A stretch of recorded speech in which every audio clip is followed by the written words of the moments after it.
Assalamualaikum warahmatullahi wabarakatuh. Halo teman-teman, di sini kelompok 5 akan membahas tentang tipe-tipe penelitian kuantitatif dan cara merumuskan hipotesis penelitian kuantitatif dengan anggota kelompok Laila Rizky Amalia dengan NIM akhir 073, Aas Mufiro dengan NIM akhir 075, Siti Fatima dengan NIM akhir 108, dan Siti Aisyah dengan NIM akhir 116. Dengan dosen pengampu Ibu Ika Dian Rahmawati SPD MPD. Pada pembahasan kali ini memiliki standar kompetensi yaitu mengidentifikasi tipe-tipe dan merumuskan hipotesis pada penelitian kuantitatif. Adapun kompetensi dasarnya yaitu 3.1 menelaah tipe-tipe dan merumuskan hipotesis pada penelitian kuantitatif. Adapun untuk indikatornya yaitu 3.1.1 memahami tipe-tipe dan merumuskan hipotesis pada penelitian kuantitatif. 3.1.2 menguraikan tipe-tipe dan merumuskan hipotesis pada penelitian kuantitatif. Pembahasan yang pertama yaitu tipe-tipe penelitian kuantitatif. Tipe-tipe penelitian kuantitatif ini ada 7. Yang pertama, penelitian eksploratif. Yang kedua, penelitian deskriptif kuantitatif. Yang ketiga, penelitian korelasional. Yang keempat, penelitian kausal komparatif. Yang kelima, penelitian tindakan. Yang keenam, penelitian eksperimen. Dan yang terakhir, penelitian pengembangan. Tipe penelitian kuantitatif yang pertama yaitu penelitian eksploratif. Penelitian eksploratif ini bertujuan untuk menemukan ilmu pengetahuan baru dalam bidang tertentu, yang mana tujuannya untuk memberikan penjelasan mengenai konsep yang digunakan dalam penelitian. Di sini terdapat contoh penelitian eksploratif dalam bidang pendidikan. Judulnya yaitu penerapan peta konsep IPA terpadu untuk mengukur minds-on and activity siswa sekolah menengah. Mengapa pada contoh tersebut disebut dengan penelitian eksploratif? Karena pada penelitian tersebut bertujuan untuk memberikan sedikit definisi atau penjelasan mengenai konsep atau pola yang digunakan dalam penelitian. Penelitian ini bertujuan untuk mengukur minds-on and hands-on activity siswa dilihat dari hasil belajarnya, sehingga dapat mengetahui pemahaman konsep yang dimiliki siswa setelah menerima pembelajaran IPA terpadu, khususnya mata pelajaran fisika. Tipe penelitian kuantitatif yang kedua yaitu penelitian deskriptif kuantitatif. Penelitian deskriptif ini dapat berupa penelitian yang menggunakan pendekatan kuantitatif maupun kualitatif. Ciri utama penelitian deskriptif yang membedakan dengan penelitian lain yaitu penelitian lebih memusatkan pada pemecahan masalah yang ada pada saat penelitian berlangsung atau berupa masalah atau kejadian yang aktual dan berarti. Penelitian ini dimaksudkan untuk mendeskripsikan situasi secara tepat dan akurat, bukan untuk mencari hubungan antara variabel bebas dan variabel terikat, atau untuk membandingkan dua variabel atau lebih untuk menemukan sebab akibat. Penelitian deskriptif kuantitatif ini dilakukan untuk memberikan jawaban terhadap suatu masalah dan mendapatkan informasi lebih luas tentang suatu fenomena dengan menggunakan tahap-tahap pendekatan kuantitatif. Di sini terdapat contoh penelitian deskriptif kuantitatif dengan judul Aktivitas belajar mahasiswa dengan menggunakan media pembelajaran Edmodo dalam pembelajaran sejarah. Mengapa pada contoh ini disebut dengan penelitian deskriptif kuantitatif? Karena penelitian deskriptif ini dilaksanakan dengan tujuan untuk mengetahui nilai dari variabel mandiri yang berjumlah minimal satu variabel tanpa membuat komparasi atau mengkorelasikan dengan variabel yang lain. Pada contoh ini dapat disimpulkan bahwa penelitian deskriptif ini dilakukan dengan cara mencari informasi berkaitan dengan gejala yang ada, dijelaskan dengan jelas tujuan yang akan diraih, merencanakan bagaimana melakukan pendekatannya, dan mengumpulkan berbagai macam data sebagai bahan untuk membuat laporan. Sehingga dalam contoh ini dapat mengetahui gambaran mengenai aktivitas belajar yang muncul pada saat kegiatan pembelajaran yang menggunakan media pembelajaran Learning Management System berbasis Edmodo. Tipe penelitian kuantitatif yang ketiga yaitu penelitian korelasional. Penelitian korelasi atau korelasional adalah suatu penelitian untuk mengetahui hubungan dan tingkat hubungan antara dua variabel atau lebih tanpa ada upaya untuk mempengaruhi variabel tersebut sehingga tidak terdapat manipulasi variabel. Penelitian ini menggunakan instrumen untuk menentukan apakah dan untuk tingkat apa terdapat hubungan antara dua variabel atau lebih yang dapat dikuantitatifkan. Di sini terdapat contoh penelitian korelasional dengan judul hubungan antara pendidikan dalam keluarga dengan sikap rasa hormat siswa kelas 4 SD Negeri 3 Kota Pagar Alam. Mengapa pada contoh ini dinamakan dengan penelitian korelasional? Yaitu karena penelitian ini bertujuan untuk mengetahui hubungan antara pendidikan dalam keluarga dengan sikap rasa hormat siswa kelas 4 SD Negeri 3 Kota Pagar Alam. Sehingga hasil akhirnya yaitu bahwa pendidikan dalam keluarga memberikan kontribusi terbesar terhadap sikap rasa hormat siswa kelas 4 SDN 3 Kota Pagar Alam. Tipe penelitian kuantitatif yang keempat yaitu penelitian kausal komparatif.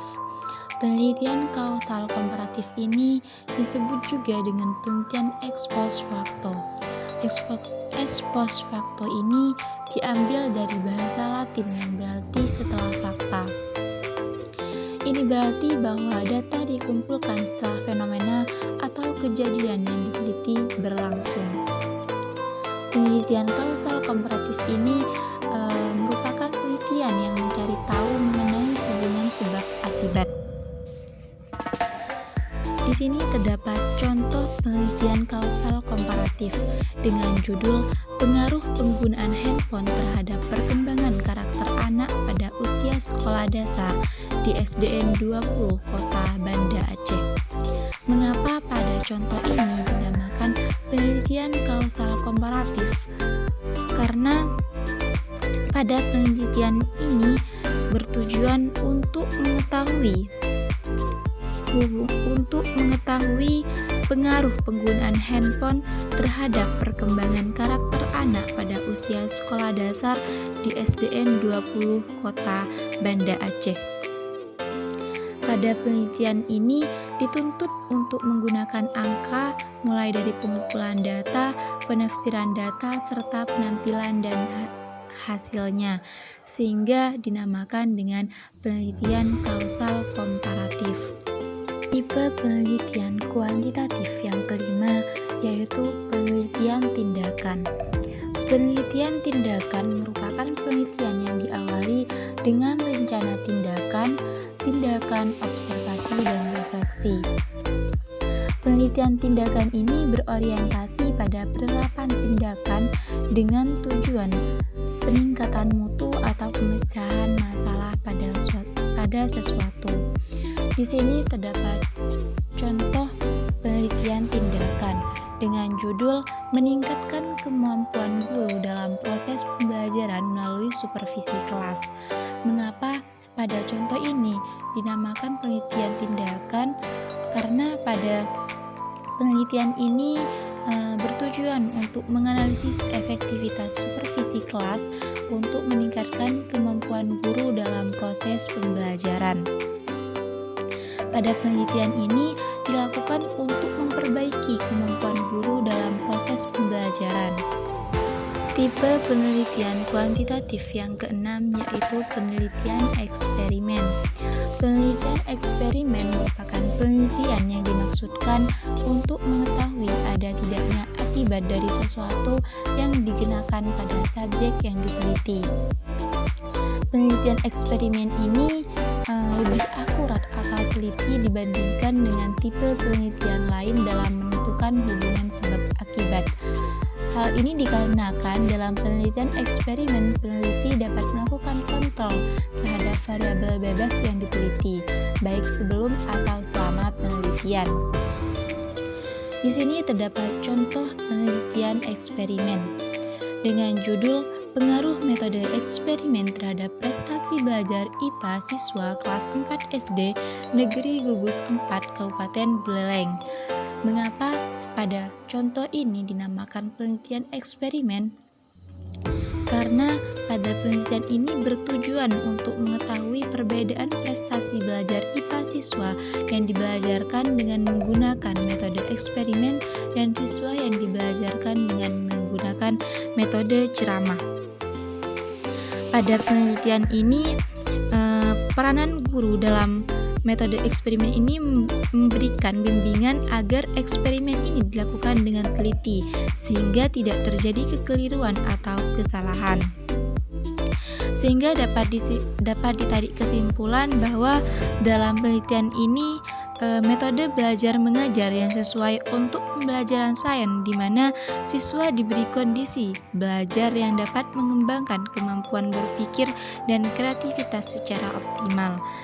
Hal itu terjadi karena siswa diberi kesempatan untuk melakukan percobaan tentang sesuatu hal, mengamati prosesnya dan menuliskan hasil percobaannya. Penelitian kuantitatif yang terakhir yaitu penelitian pengembangan atau development research.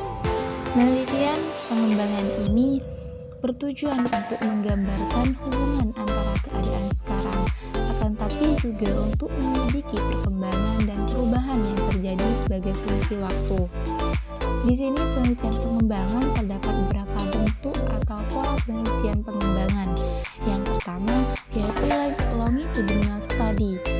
Pola atau perubahan merupakan suatu kajian pada hasil berdasarkan responden yang sama dalam periode waktu yang berbeda dengan selang waktu yang sama atau hampir sama. Artinya penelitian ini dilakukan berulang kali untuk mengetahui perubahan dan pola tertentu. Yang kedua, cross-sectional studies merupakan pola yang secara langsung mengukur hakikat dan kecepatan perubahan dari sekelompok sampel yang berbeda peringkat dan karakteristiknya. Penelitian ini dilakukan dalam satu waktu yang sama. Yang ketiga, trend study. Bentuk ini dirancang untuk mengetahui dan menetapkan pola perubahan di masa lalu yang digunakan untuk meramalkan keadaan dan pola di masa yang akan datang. Yang terakhir yaitu research and development. Jenis penelitian dan pengembangan berbeda dengan penelitian pengembangan, meskipun ada kesamaannya. Penelitian dan pengembangan mencakup dua fase. Yang pertama, penelitian dan pengembangan. Penelitian ini lebih banyak digunakan pada dunia bisnis. Proses pada penelitian R&D terdiri dari mempelajari temuan penelitian yang berkaitan dengan produk yang akan dikembangkan, mengembangkan produk berdasarkan temuan dan merevisinya untuk memperbaiki kekurangan yang ditemukan. Di sini terdapat contoh penelitian pengembangan dengan judul Pengembangan Model Penanaman Pembelajaran Pendidikan Karakter Berbasis Cerita Melalui Komik Bagi Siswa Sekolah Dasar Kelas 5. Mengapa pada contoh ini dinamakan penelitian pengembangan? Karena pada penelitian ini bertujuan untuk mengembangkan sebuah model pembelajaran pendidikan karakter bagi siswa SD kelas 5. Penelitian ini menggunakan metode penelitian research and development dengan model Dick and Care. Pada penelitian ini menyatakan bahwa penggunaan komik mampu mendukung pembelajaran yang lebih baik.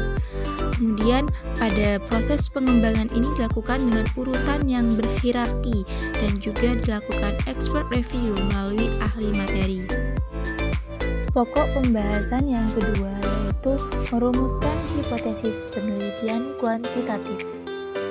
Yang pertama, pengertian hipotesis penelitian.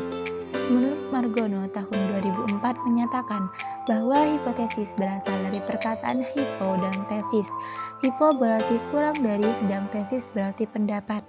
Jadi hipotesis merupakan suatu pendapat atau kesimpulan yang sifatnya masih sementara, belum benar-benar berstatus sebagai suatu tesis. Yang kedua yaitu ciri-ciri hipotesis. Yang pertama, hipotesis harus mempunyai daya penjelas. Yang kedua, hipotesis harus menyatakan hubungan yang diharapkan ada di antara variabel-variabel. Yang ketiga, hipotesis harus dapat diuji. Yang keempat, hipotesis hendaknya konsisten dengan pengetahuan yang sudah ada. Dan yang terakhir, hipotesis hendaknya dinyatakan sederhana dan seringkas mungkin. Yang ketiga, fungsi hipotesis. Fungsi hipotesis yang pertama yaitu memberikan penjelasan sementara tentang gejala-gejala serta memudahkan perluasan pengetahuan dalam suatu bidang. Yang kedua, hipotesis memberikan suatu pernyataan hubungan yang berlangsung dapat diuji dalam penelitian. Yang ketiga, hipotesis memberikan arah kepada penelitian. Yang keempat, hipotesis memberikan kerangka untuk melaporkan kesimpulan penyelidikan. Yang keempat yaitu jenis-jenis hipotesis. Untuk membedakan jenis-jenis hipotesis, penulis mengutip pendapat Nazir tahun 2005 halaman 153 sampai 154 yang menyatakan bahwa hipotesis dapat dibedakan menjadi beberapa jenis.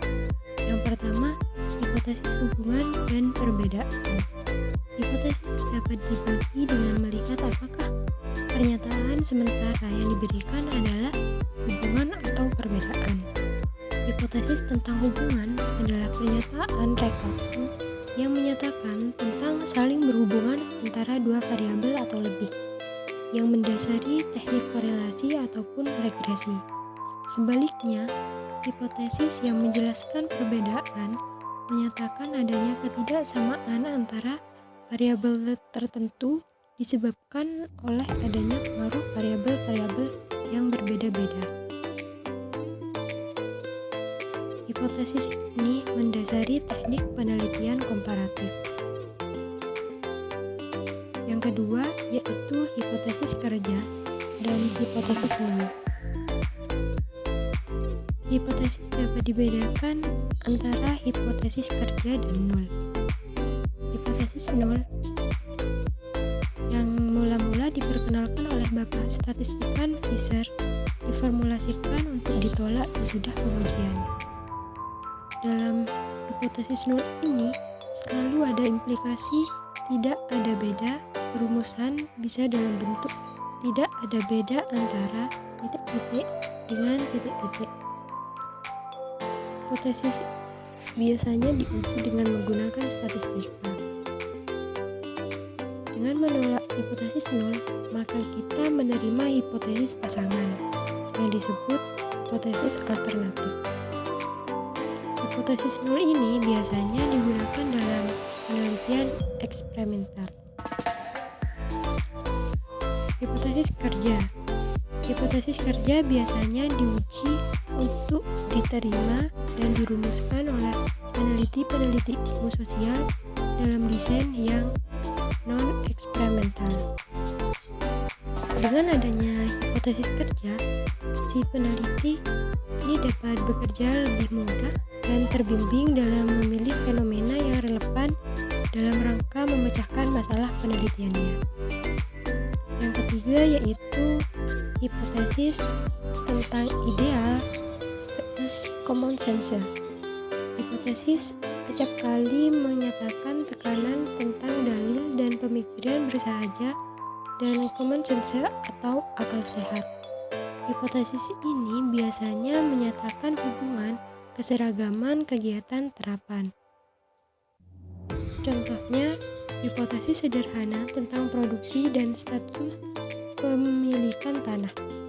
Hipotesis mengenai hubungan tenaga kerja dengan luas garapan.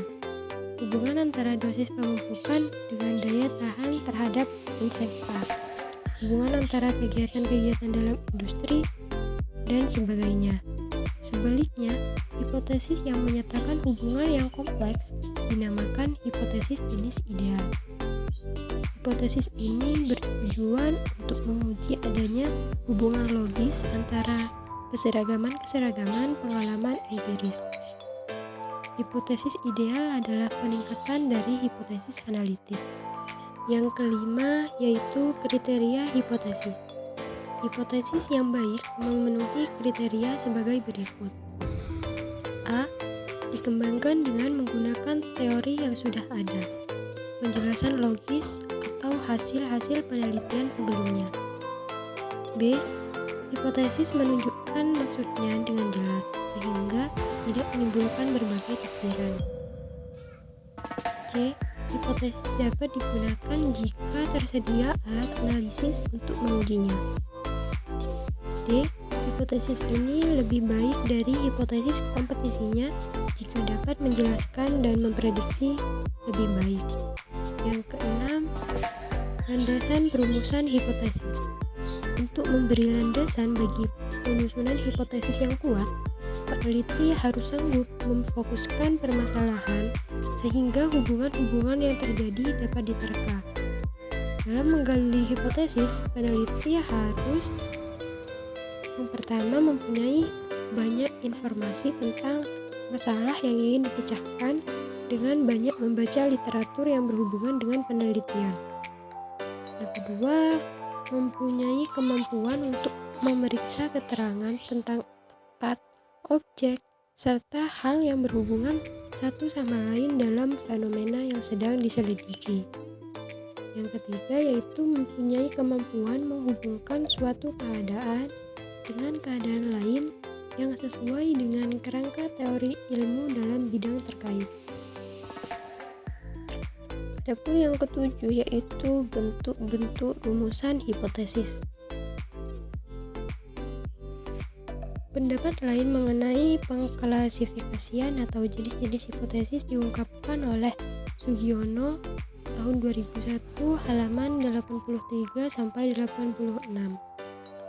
Yang menyatakan bahwa menurut tingkat eksplanasi yang akan diuji, maka rumusan hipotesis dapat dikelompokkan menjadi 3 macam, yaitu hipotesis deskriptif pada satu sampel atau variabel mandiri atau tidak dibandingkan dan dihubungkan, komparatif, dan hubungan. Ketujuh yaitu bentuk-bentuk rumusan hipotesis. Menurut Sugiono tahun 2001 halaman 83 sampai 86, ia menyatakan bahwa menurut tingkat eksplanasi yang akan diuji, maka rumusan hipotesis dapat dikelompokkan menjadi 3 macam, yaitu hipotesis deskriptif, komparatif, dan hubungan. Yang pertama, hipotesis deskriptif. Menurut Sugiono tahun 2001 halaman 83, hipotesis deskriptif adalah dugaan tentang nilai suatu variabel mandiri, tidak membuat perbandingan atau hubungan. Yang kedua, yaitu hipotesis komparatif.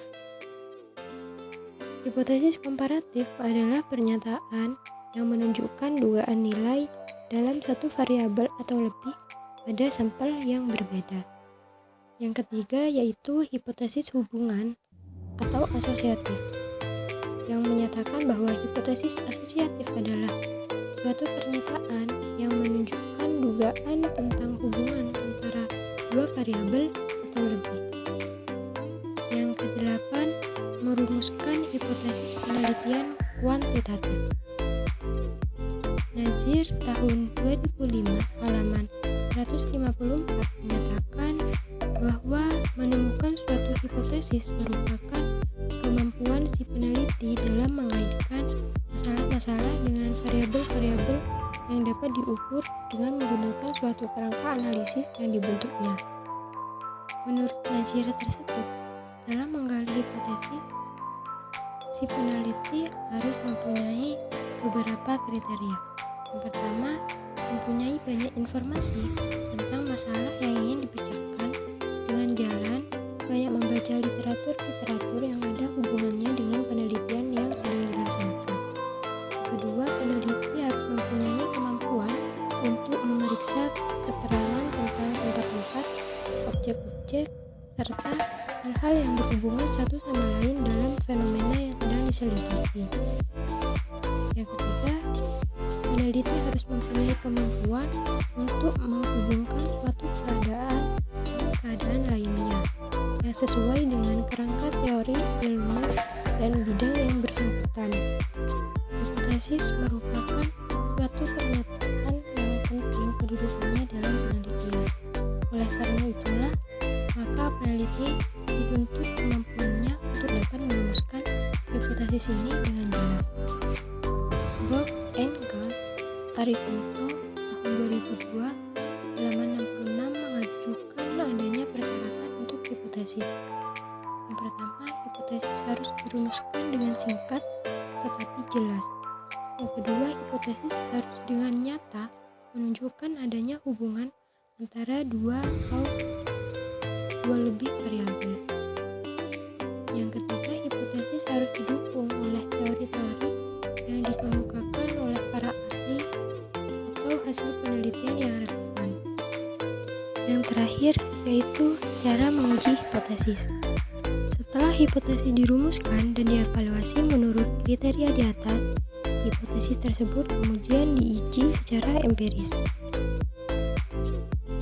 Untuk menguji hipotesis, peneliti harus yang pertama menarik kesimpulan tentang konsekuensi yang akan dapat diamati apabila hipotesis tersebut benar. Yang kedua, memilih metode-metode penelitian yang akan memungkinkan pengamatan, eksperimentasi, atau prosedur lain yang diperlukan untuk menunjukkan apakah akibat-akibat tersebut terjadi atau tidak. Dan yang ketiga, menerapkan metode ini serta mengumpulkan data yang dapat dianalisis untuk menunjukkan apakah hipotesis tersebut didukung oleh data atau tidak. Secara umum, hipotesis dapat diuji dengan dua cara, yaitu mencocokkan dengan fakta atau dengan mempelajari konsistensi logis. Dalam menguji hipotesis dengan mencocokkan fakta, maka diperlukan percobaan untuk memperoleh data. Data tersebut kemudian kita nilai untuk mengetahui apakah hipotesis tersebut cocok dengan fakta tersebut atau tidak. Jika hipotesis diuji dengan konsistensi logis, maka peneliti memilih suatu desain di mana logika dapat digunakan untuk menerima atau menolak hipotesis. Nah, berikut ini merupakan tabel penggunaan statistik parameter dan non-parametrik untuk menguji hipotesis. Berdasarkan tabel tersebut, dapat dikemukakan di sini bahwa yang pertama, untuk menguji hipotesis deskriptif satu sampel, bila datanya berbentuk nominal, maka digunakan teknik statistik binominal dan Q-kuadrat satu sampel. Dan bila datanya berbentuk ordinal, maka menggunakan teknik statistik rantes. Dan bila datanya berbentuk interval atau rasio, maka digunakan t-test satu sampel. Selanjutnya, untuk menguji hipotesis komparatif dua sampel yang berpasangan, bila datanya berbentuk nominal, maka digunakan teknik statistik MC-Nemar. Bila datanya berbentuk ordinal, maka digunakan teknik statistik Siktex dan Wilson Method Pires. Bila datanya berbentuk interval atau rasio, maka digunakan t-test dua sampel. Selanjutnya, untuk menguji hipotesis komparatif dua sampel independen, bila datanya berbentuk nominal, maka digunakan teknik statistik Fisher Exact Probability dan Q-kuadrat dua sampel. Bila datanya berbentuk ordinal, maka digunakan teknik statistik median test, mean weight U-test, Kolmogorov-Smirnov, dan Wolfowitz. Dan bila datanya berbentuk interval atau rasio, maka menggunakan t-test sampel berpasangan atau related. Selanjutnya, untuk menguji hipotesis komparatif K-sampel berpasangan, bila datanya berbentuk nominal, maka menggunakan teknik statistik Cochran-Key. Bila datanya berbentuk ordinal, maka menggunakan teknik statistik Friedman-Tway-ANOVA. Dan bila datanya berbentuk interval atau rasio, maka digunakan analisis varian satu jalan maupun dua jalan atau one way and two way ANOVA. Selanjutnya, untuk menguji hipotesis komparatif K independen, bila datanya berbentuk nominal, maka menggunakan teknik statistik Chi-kuadrat K-sampel. Bila datanya berbentuk ordinal, maka menggunakan teknik statistik median extension dan Kruskal-Wallis on-way ANOVA. Selanjutnya, untuk menguji hipotesis asosiatif atau hubungan korelasi, bila datanya berbentuk nominal, maka digunakan teknik statistik koefisien kontingensi. Bila datanya berbentuk ordinal, maka digunakan teknik statistik korelasi Spearman-Rank dan korelasi Kendall-Tau. Selanjutnya, jika datanya berbentuk interval atau rasio, maka digunakan teknik statistik pertama korelasi produk momen, yang dimana korelasi produk momen ini untuk menguji hipotesis hubungan antara satu variabel independen dengan satu dependen. Yang kedua, korelasi ganda. Bila untuk menguji hipotesis tentang hubungan dua variabel independen atau lebih secara bersama-sama dengan satu variabel dependen. Yang ketiga, korelasi parsial. Korelasi ini digunakan untuk menguji hipotesis hubungan antara dua variabel atau lebih bila variabel yang dikendalikan. Yang terakhir, apanila regresi. Apanila regresi ini digunakan untuk melakukan prediksi bagaimana perubahan nilai variabel dependen bila nilai variabel independen dinaikkan atau diturunkan nilainya. Nah, hipotesis penelitian yang akan diuji dalam penelitian berkaitan erat dengan rumusan masalah yang diajukan. Tetapi, perlu kita ketahui bahwa setiap penelitian tidak harus berhipotesis, namun harus merumuskan masalahnya. Penelitian yang berhipotesis adalah penelitian yang menggunakan metode eksperimen. Mungkin itu saja pemaparan materi dari kelompok 5. Saya ucapkan terima kasih dan mohon maaf jika ada salah kata. Sekian dari kami. Wassalamualaikum warahmatullahi wabarakatuh.